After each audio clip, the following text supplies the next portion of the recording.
Let's get started. So the summer before my senior year in football, I was a small town big shot. There were several write-ups in the newspaper about all the huge things everyone should expect from me my senior year in football. Before the season even started, I had scouts coming to watch our summer practices, our summer workouts, and then our 2-a-day practices. So I was clearly going to be big stuff. And when I rolled into our first game against Immaculata High School, the only Catholic school in our league, I was ready to dominate.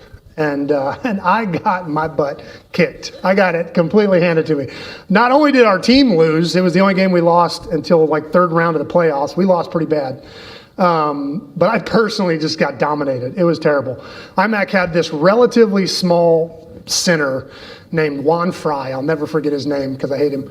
And he low blocked me all night. I mean, he would snap the ball and he would just hit my knees all night long. And it was like trying to play football with a chihuahua chewing on your ankle all night long. And so here's this big shot player to watch, completely crying to the refs all night. Ref, get him off my knees. He's that's not fair. You know, it was a total embarrassment. Like I was a mess. But I clearly got beat that night. And my coach used it as an occasion to drive home one of his favorite sayings, which was this: the only thing to follow a pat on the back is a kick in the butt. Like that's like the thing that always follows a pat on the back is a kick in the butt. And I spent all summer getting pats on the back, and that night Juan Fry kicked me in the butt. And of course, this isn't a new principle. It wasn't even new to me. I was taught way back in elementary school that it was Isaac Newton that said, "What goes up must come down." And I'm pretty sure my coach was just trying to keep us from getting a big head. And if I'm right, if I remember Schoolhouse Rock, you guys remember Schoolhouse, right? Isaac Newton was talking about apples. But what I know is that these two people were deeply tied into the human condition, because I don't know very much that's predictable in life, but I do know the one thing that seems to follow life going up is life suddenly going down. And so if you have not figured that out, I just want to let you know this morning, when life is great and it's just going up, click, click, click, click, and all of a sudden the view is beautiful and you feel like you can see forever, make sure that harness over your chest is latched down tight, because a drop is coming. It's right in front of you. And boy, did those words play out for me this week. Last week was awesome. Like we had an amazing long Lent season, and it was kind of rough. And Esther and I took it really seriously. We leaned in hard. We did some tough soul work. And I was so excited about Easter, both as the celebration of the resurrection and the end to Holy Week, or the end to Lent. And Holy Week was just amazing. And it felt like the world was going click, click, click, just moving upward and upward. And the anticipation was building. And last Sunday was so beautiful, and I could see so far ahead. And then Monday hit, and they were screaming, and I just threw my hands up and tried not to throw up. I mean, it was the roller coaster ride. And the worst part is, I had this big plan to talk about life, and not just like life, but resurrection life, and how amazing life with Jesus is supposed to be. And while I'm studying to get ready, while I'm supposed to be preparing for this, I'm just holding on and waiting for the ride to get over. All that to say, it was a rough week, but I think we can relate to that, right? Does anybody else recognize the roller coasters? Anybody else, when every time you think you got things figured out, there's another drop. And every time you start to get used to the speed that everything's moving at, the loop-de-loops come and you're upside down. And the second things stop for half a second, your kids are going, let's do it again. And all this leads up to the question that really fuels this study, which is, what is the meaning of life? Actually, I'm totally kidding. That is way over my head. I am not nearly smart enough to answer that question, and I don't even pretend to be. But I would like to wrestle with, why on earth can it be so hard? Why is life so tough? And more than that, what impact is the resurrection of Jesus supposed to have on our lives? Because those things are clearly supposed to be connected. the resurrection and our lives and the way we live are supposed to be connected. In fact, as we're coming off the Easter high and we dove together last week into the shock and exultation of Jesus' resurrection as told by John, I thought it might be meaningful to look at John's kind of grand motive. I mean, last week we talked about John's motive for the way he told the Easter story, where he told it true, making Mary Magdalene the primary witness, but he also constructed it in this chiasm that would highlight the evidential and frankly legally admissible piece that he wanted. In fact, I have to brag real quick on Matt, and this is going to be really fun for everybody. I don't know if anybody noticed, but Matt wrote the little blurb about last week's sermon in the weekly email in the form of a chiasm. Go back and read it. It's pretty awesome. Now that he knows what a chiasm is, he wrote the blurb in the form of a chiasm. It'll be a fun little study to go back and read. So do that. Not right now. Put your phone away. But do it when you get home. Right now you pay attention to me. That's what we do here. No. But so John had a clear motive for the way he structured his story. He told it true. He put Mary where she was supposed to be. But in that culture, a female witness to an event was not legally admissible. And so he kind of put Mary's part on the edges of his chiasm, and right in the middle where the main point goes, he put these folded linens. And that speaks to John's motive for telling that story, but it doesn't really speak to his grand motive for why did he sit down and write this entire account of Jesus's life. I mean, his account's very intentional, and it's a crafted narrative of Jesus's life with a clearly theological bent. In other words, John didn't tell this story like a historian. He wasn't just recording events. He was drawing out particular theological aspects of Jesus' nature and character and stressing those stories. So for instance, John is the only writer who captures John the Baptist saying, "Behold the Lamb of God who comes to take away the sins of the world." He's the only one that wrote that down. But then he tells us all through his gospel that when certain things happened, the disciples didn't realize, who Jesus was and what he came to do, which means that after Jesus is risen from the dead, John thinks back and he remembers this thing John said that at the time he probably thought was just an oddity. He probably heard John say, "Behold, the Lamb of God who takes away the sins of the world." And he was probably like, "That guy's nuts. Like, I don't even know what he's talking about." And then later he remembers that and he goes back and he goes, "Holy cow, John said it in the beginning." And so he grabs that little nugget and he makes sure it goes into his story, his telling of the Jesus story. So in other words, John's narrative is very intentional and purposeful. And the best part is he shares that purpose with us. I thought for the fun of continuity's sake, we would just pick up where the story left off last week. If you remember, Mary found the stone rolled away from the tomb. Peter and John came to check it out. And when they go in, they find this detail that John wants highlighted, which is the fact that the wrappings were neatly folded and set aside.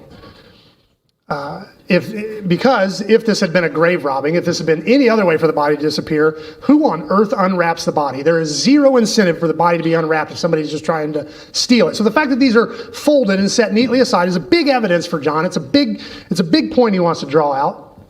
And so he puts this in the center. But then back in the story, Mary meets Jesus face to face, and Jesus reveals himself to her, and then he sends Mary out with the gospel, with the risen gospel, to tell the disciples, which means that a first century woman is the very first Christian evangelist, which is amazing. I love that part of the story. She's the first person to go forth with this message of the risen Savior, but she goes back and tells the disciples, and then we're going to pick up right there. That's where we left off last week. We're reading in John chapter 20 if you want to follow in your own Bible. If not, the words will be on the screen. But it reads like this. That Sunday evening, the disciples were meeting behind locked doors because they were afraid of the Jewish leaders. Suddenly, Jesus was standing there among them. "Peace be with you," he said. And as he spoke, he showed them the wounds in his hands and his side. They were filled with joy when they saw the Lord. Again, he said, "Peace be with you. As the Father has sent me, so I am sending you." Then he breathed on them and said, "Receive the Holy Spirit. If you forgive anyone's sins, they are forgiven. If you do not forgive them, they are not forgiven." One of the 12 disciples, Thomas, nicknamed the twin, was not with the others when Jesus came. They told him, "We have seen the Lord." But he replied, "I won't believe it unless I see the nail wounds in his hands and I put my fingers in them and place my hand in the wound in his side. 8 days later, the disciples were together again, and this time Thomas was with them, and the doors were locked. But suddenly, as before, Jesus was standing among them. "Peace be with you," he said. Then he said to Thomas, "Put your fingers here and look at my hands. Put your hand in the wound in my side. Don't be faithless any longer. Believe." "My Lord and my God," Thomas exclaimed. Then Jesus told them, "You believe because you have seen. Blessed are those who believe without seeing." So John kind of lays out how every single one of the disciples becomes like an official firsthand witness of the resurrection of Jesus. Even Thomas, who missed the first visit.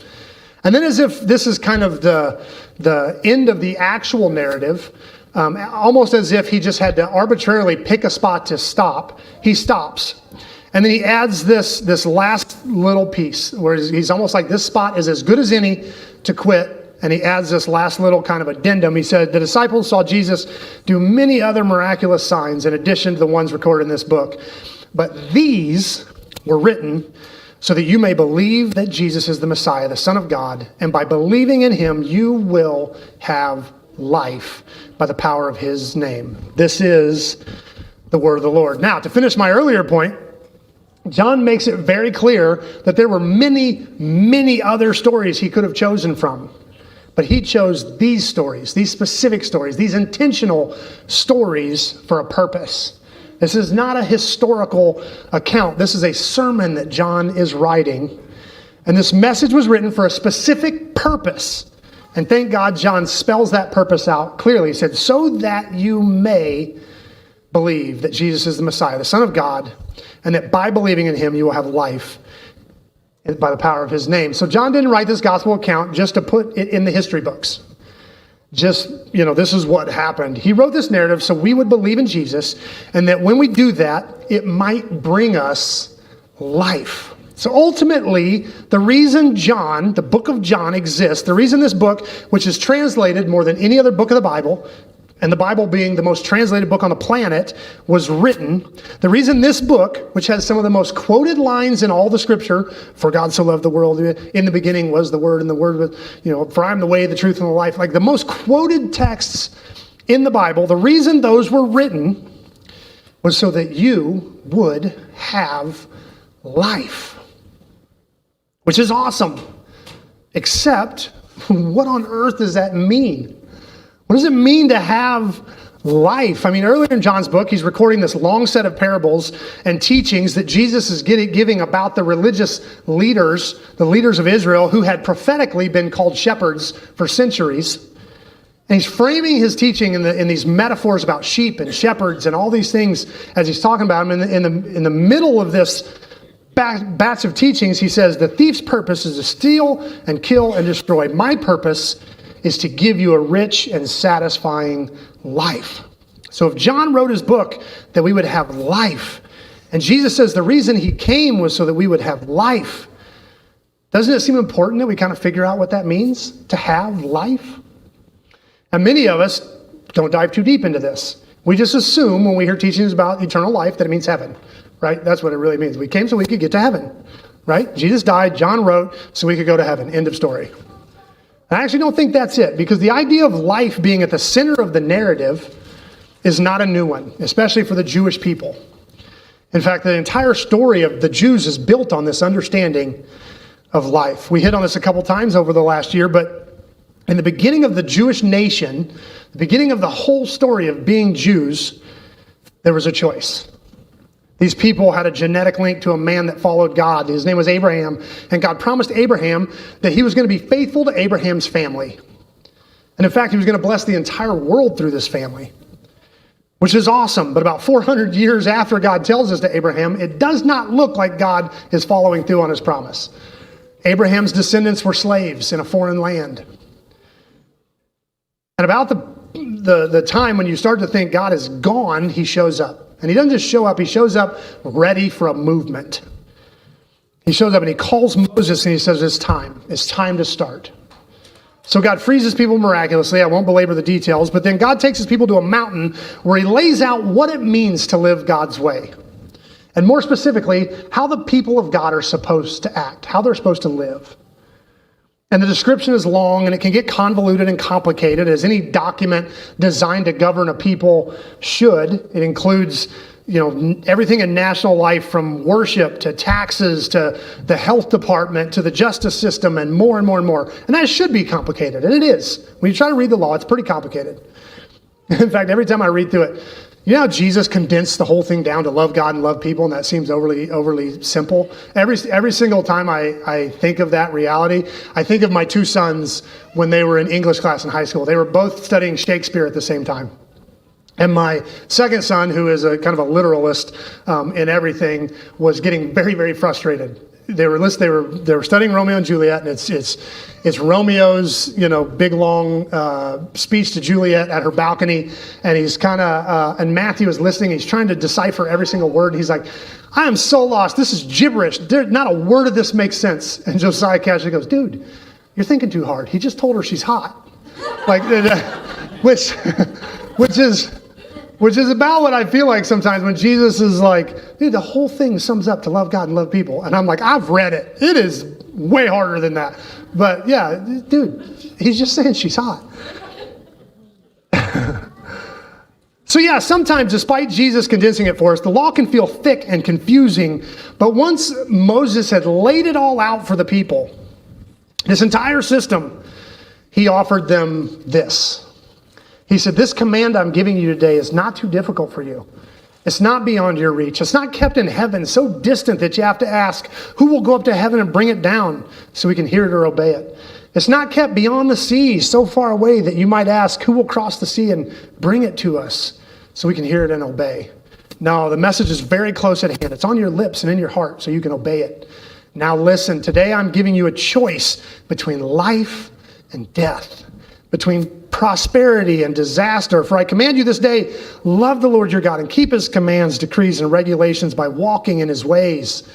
If you do this, you will live and multiply, and the Lord your God will bless you in the land you're about to enter and occupy.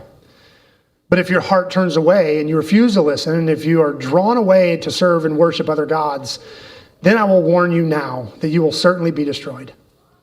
You will not live a long, good life in the land you are crossing the Jordan to occupy. Today I've given you the choice between life and death, between blessings and curses. So I call on heaven and earth to witness the choice you make. Oh, that you would choose life so that you and your descendants might live."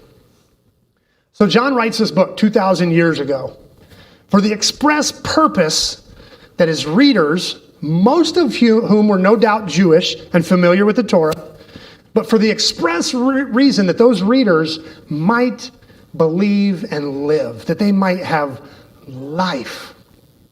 But 1,500 years before that, Moses writes down the Torah for the exact same purpose, that you might live. When Moses is all done, he stands before his people and he says, "I've written all this down that you would choose life. I offer you this day death and life. Oh, that you would choose life." And you can hear those same words in John's account. "I've written all these things down that you would choose life. I offer you this day death and life. Oh, that you would choose life." It's a familiar story to a Jewish reader. For a Jew going all the way back to Moses, it's been this choice: death or life. And here's what's weird. If Moses was offering the Jews the same thing John was offering, death or life, then life should be the same in both. Whatever this thing called life is, should be the same. Only heaven is never mentioned in the Torah. If heaven is the goal, then why doesn't Moses say, "I offer you this day death and life. Please obey these commands that you can go to heaven when you die"? He doesn't say that.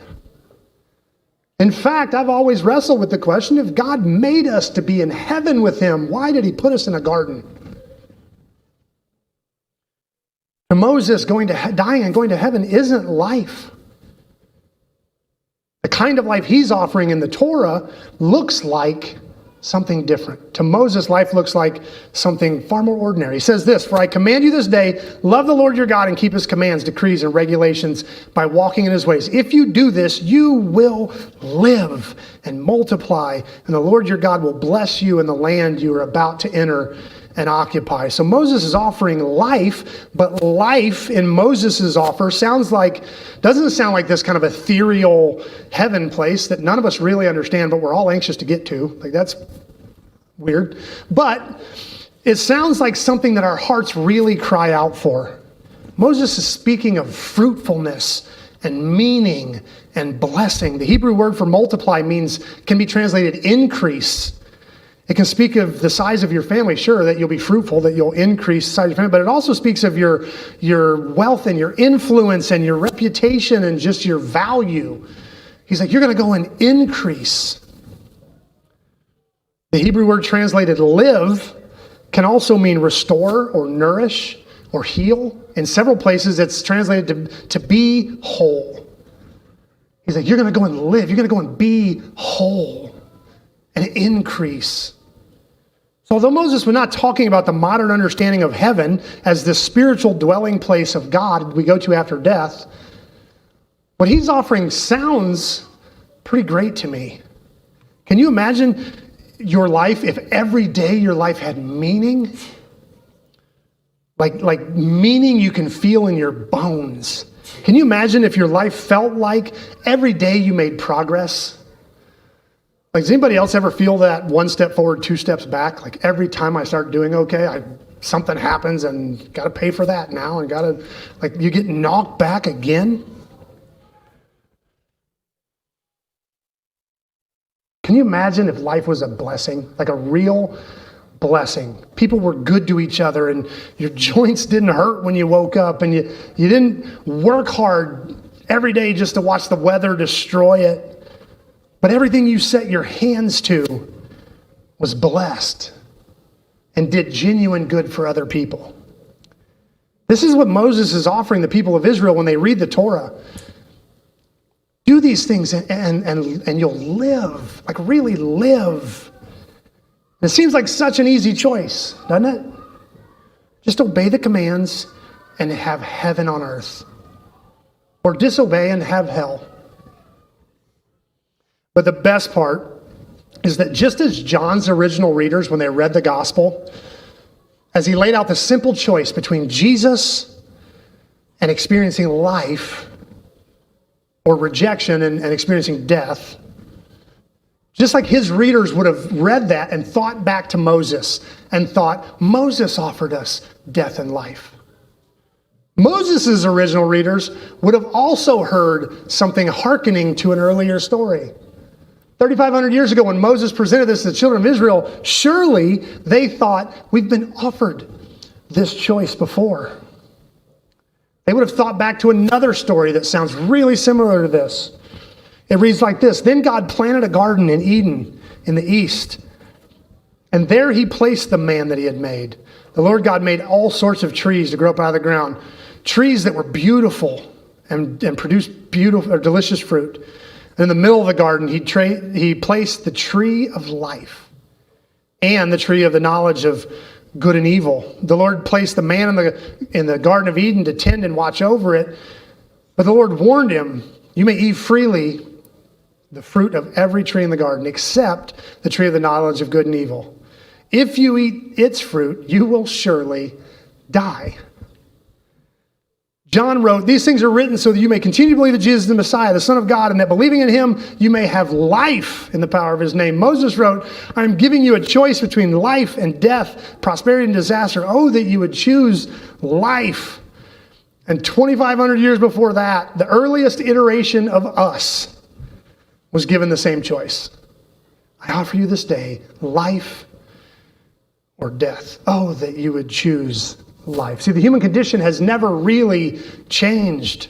I mean, Adam and Eve got to be naked all the time, which sounds awesome. But the choice was always life or death.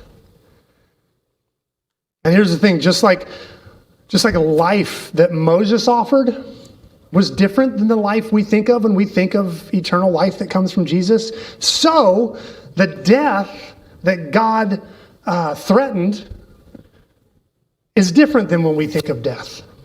I mean, for starters, they didn't die, which is weird, right? Because, I mean, we assume that when they ate, death entered the human story for the first time.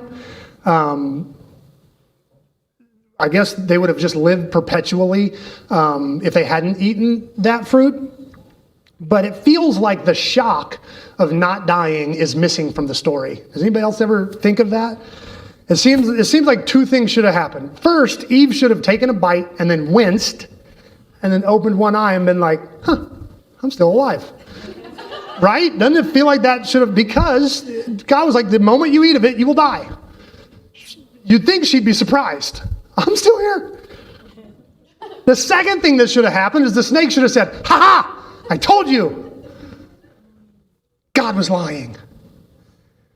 I mean, we read it like God said, don't eat the fruit or you'll die. The snake comes along and says, you won't die. Eve has a choice. She chooses to eat and she doesn't die. And it's hard to imagine that Eve thought, well, but I'm pretty sure death's going to enter the human story at some point. That would be a weird thing to think. This all seems crazy to me, and it seems to me that God promised death, the snake called bluff, and no one died.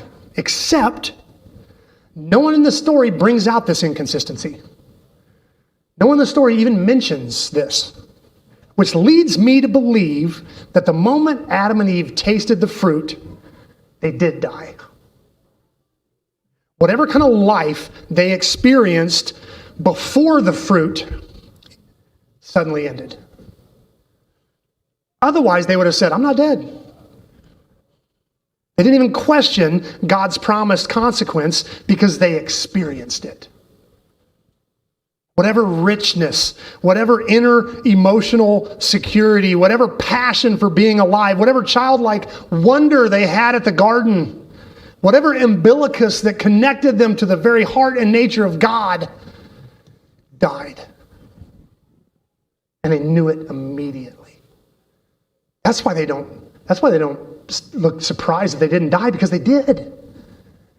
They knew something has changed dramatically. This must be what death is. And before that, they wouldn't have known what death was. And so they stood there in this new brokenness going, oh my God, this is death. We talk about it all the time. It forms part of the vision of what we do here at Open Table Community Church. It's part of our core foundational belief. But I believe they died in 4 ways. Their relationship with themselves died. They were no longer comfortable with who they were. They suddenly felt the need to cover up and hide. This brand new emotion was called shame. They'd never experienced it before. Their relationship with God died. When God showed up, they hid. They had never hidden from God before.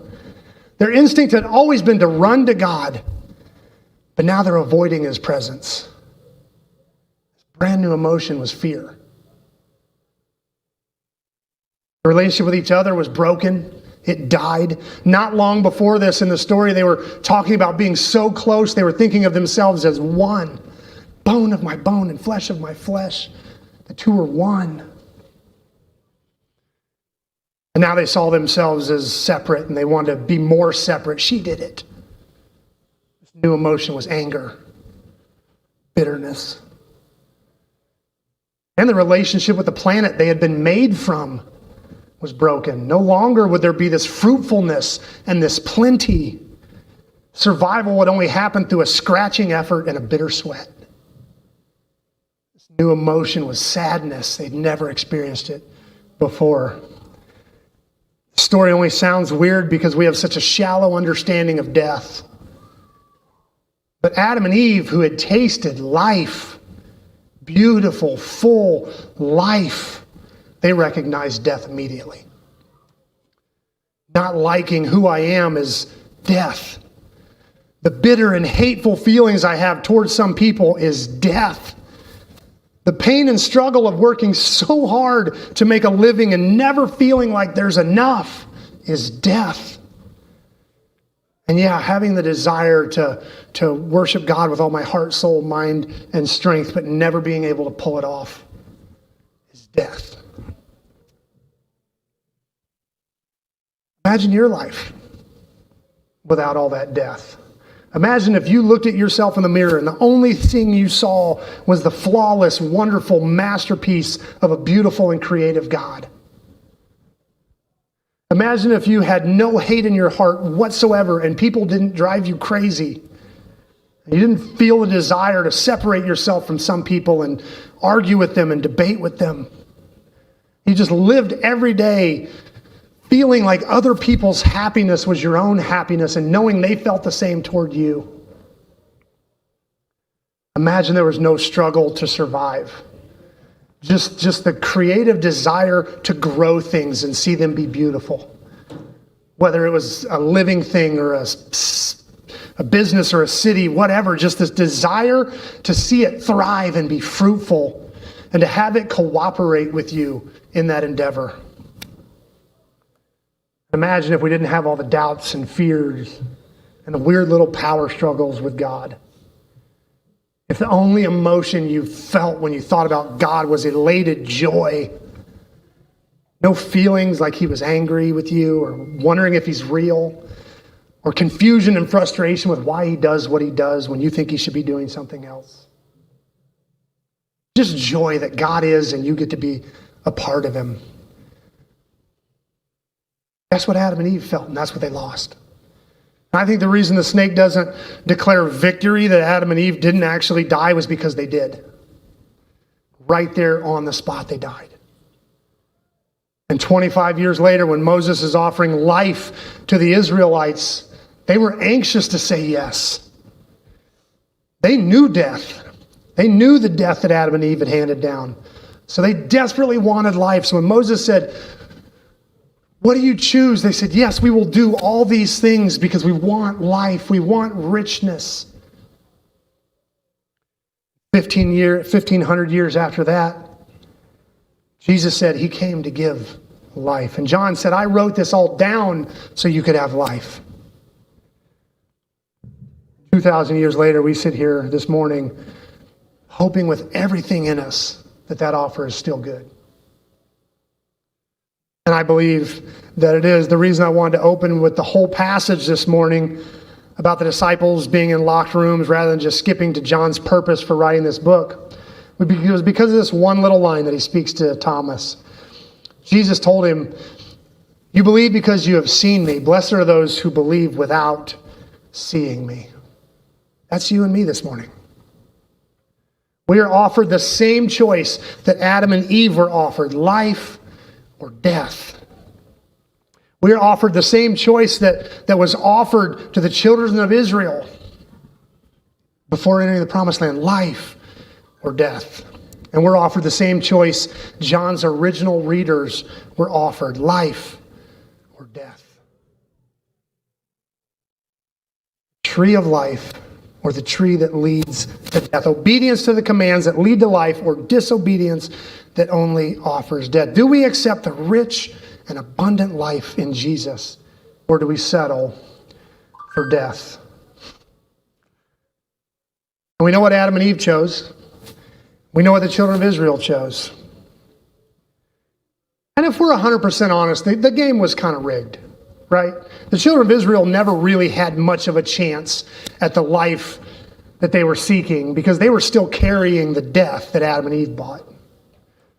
The beautiful offer of life was right there. The description of the fullness and abundant and rich life with meaning and purpose was there, but they were already carrying death with them. And this is why the Easter story is so important, because after 6,000 years of death on top of death on top of death, the fact that Jesus walked out of that tomb and defeated death gives us hope finally for life.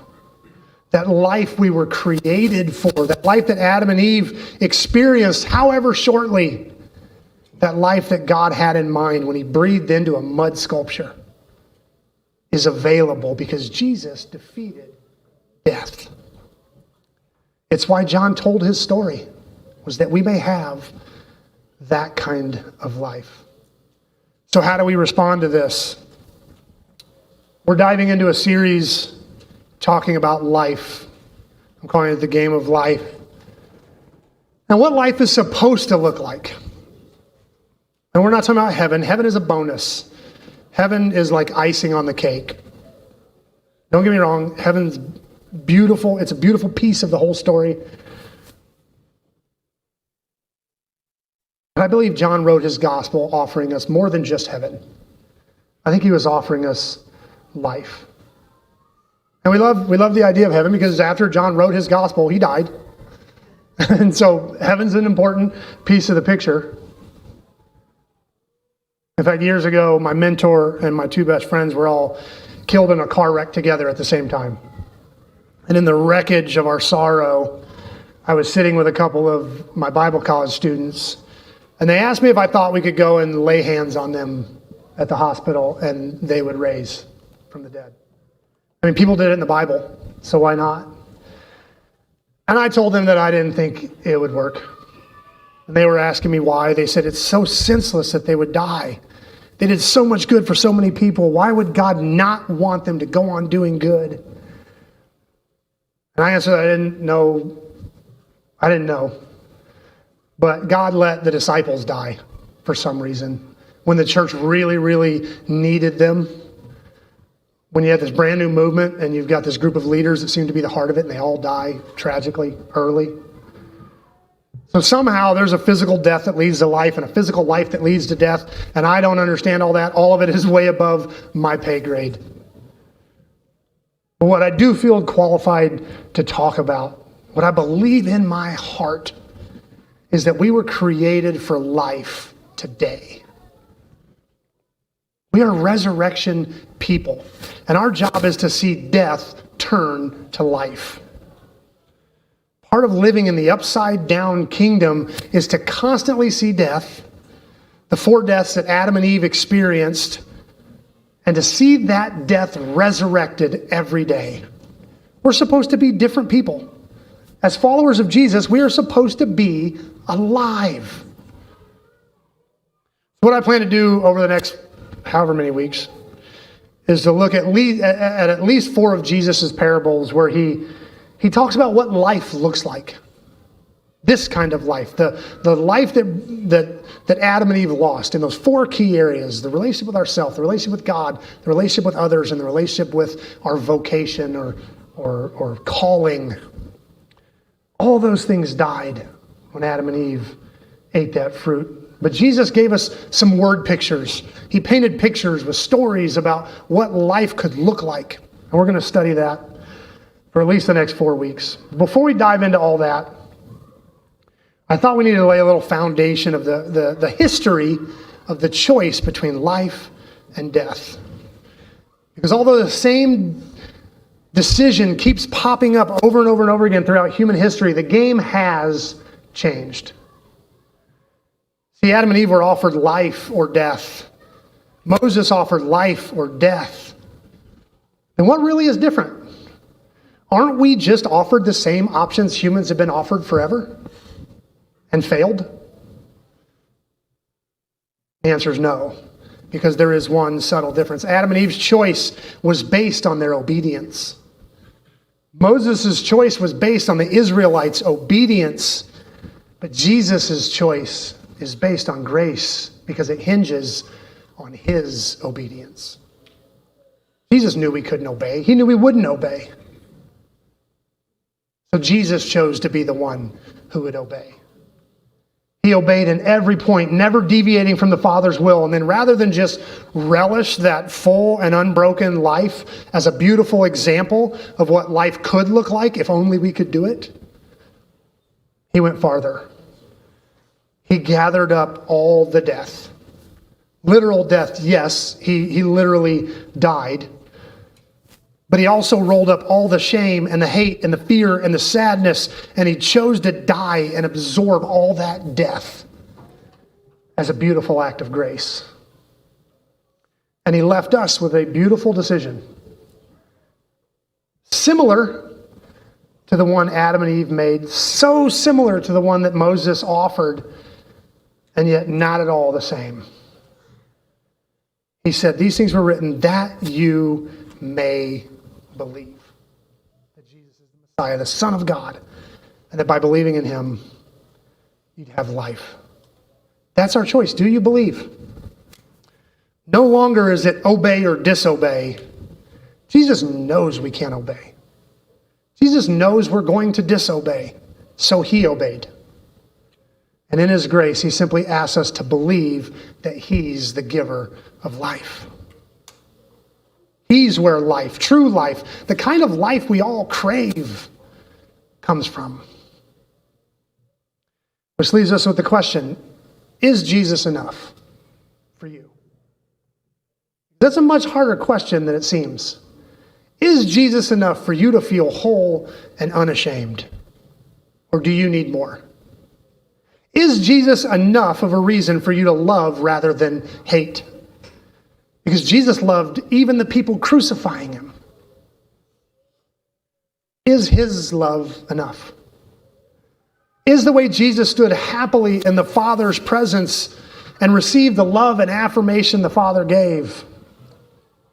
Or do you still feel like you have to earn it a little bit? Or maybe just hide outright? And is the way Jesus moved through life spreading fullness and abundance, multiplying food where needed and wine where needed and pulling grain when he needed to eat, never fretting about whether there was going to be enough? Is his peace and trust enough? Those are not easy questions. Because as long as Jesus is not enough, I don't think we experience life. If you accept Jesus' grace, but you feel like you still need to add some effort to it in order to be enough, then you will stand there in the same disappointed failure that Eve stood in. As long as loving the way Jesus loved is not enough, as long as you hold on to a list of people that are justifiably unlovable. I mean, I love most people, but these people, you can't. As long as you love like that, you'll stand in the same death that Adam stood in. So the question is Jesus enough? See, we live in the midst of death. It's all around us. It's still in us. We still struggle with the same brokenness Adam and Eve did.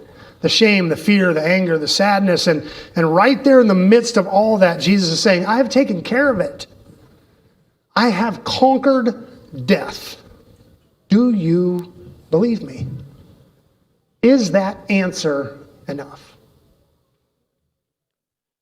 And if you're like, yes, I believe you. I believe in you. I believe we will see resurrection. I believe we will see dead things come to life. That's what it means to follow Jesus. We bring resurrection to all the death around us. We work to see relationships come back to life. We work to see dreams come back to life. We work to see our own minds and the tormenting self-talk that haunts us come back to life. We can expect to see the death that leads to lack come back to life in a rich abundance. And this isn't like name it or claim it, or as Dale taught me, blab it and grab it. We're not putting on holy blinders and pretending like everything is rosy. We own that death is still there, but we believe that Jesus is enough to bring it back to life. So we hope. We never stop hoping. We never stop believing in resurrection. We never stop believing that Jesus is enough to give us life.